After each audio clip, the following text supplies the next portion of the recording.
Hello guys, আসসালামু আলাইকুম। সবাই কিতা অবস্থা, ভালো আছেন? এখন আপনারা জিগাইতে পারেন যে আপা আমরার কথা জিগাইলে আপনি ভালো আছেন নি, কিতা খবর আলহামদুলিল্লাহ গাইস, আপনাদের দোয়া ও ভালোবাসা আমি ফাতেমা ভালো আছি। বইয়া থাকতে থাকতে আখটাও গাছে দিয়ে নজর গেল যে গাছটা ঝুঁকি গেছে। গাছের মাঝে অনেকগুলা ফল আইছে, ভাবলাম ফলগুলা ফারাইলাই জোড়া জোড়া পড়ে যার ফোরা থেকে ফারাবার ফাইরা লবণ মরিচ দিয়ে খাইমু। আর এই গাছটার নাম হইল তিতফল গাছ, যার মধ্যে অনেকগুলো তিতফল ধরছে আর তিতফলগুলো লাল লাল হয়ে গেছে।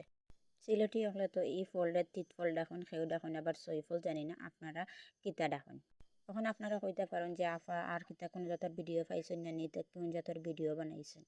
এখন তারারে আমি কই আপনারা যার বালা লাগবে দেখবা, যার বালা লাগতো না দেখতে ভিডিও যে মনে হোক না কেন, যে বানাই হে জানে তার কতটুকু কষ্ট হয়। তো গাইস তিতফল গুড়া ফারার পরে দেখুন বালা করে দই লিত্রাম কিলা লাল লাল হয়েছে। চুলার মাঝে ভাত বয়ে গেছিলাম, ভাতটাও উতরাই গেছে। এখন এই যে ডাটাগুলা দেখরা, এই ডাটাগুলা পরিষ্কার করবো। পরিষ্কার করার পরে আমি কয়টা শুকনা মরিচ বাজি লিমু। শুকনা মরিচ কিছু তেলত দিয়া বালা হরে লাইরা সাইরা নামাই লিমু। আর এখন লবণ মরিচটা মাখাই লিমু। তো প্রথমে লবণ দিলাইমু আমি, তারপরে মরিচ বেসিন দিলাইমু, আর তারপরে একটু চিনি দিমু, চিনি দিয়া পরে মাখাই লিমু।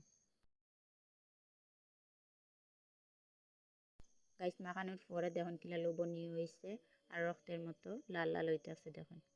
আমি তো জিপের পানি সামলায় রাখতে পারলাম না, মুখও দেওয়ার লগে লগে গাইস এত পরিমাণ জাল হয়েছে আর এত পরিমাণ মজা হয়েছে। লবণ মরিচ দিয়ে মাখাইয়া খাওয়ার মজাটাই আলাদা গাইস। এত পরিমাণ লাল হয়েছে, জাস্ট ওয়াও হয়েছে। খাওয়ার পরে গাইস আমার অবস্থা তো খুবই খারাপ হয়ে গেছে, ঘামতে ঘামতে অবস্থা খারাপ আর জিপের উপরে লাল হয়ে গেছে। আজকে এই পর্যন্ত, বাই।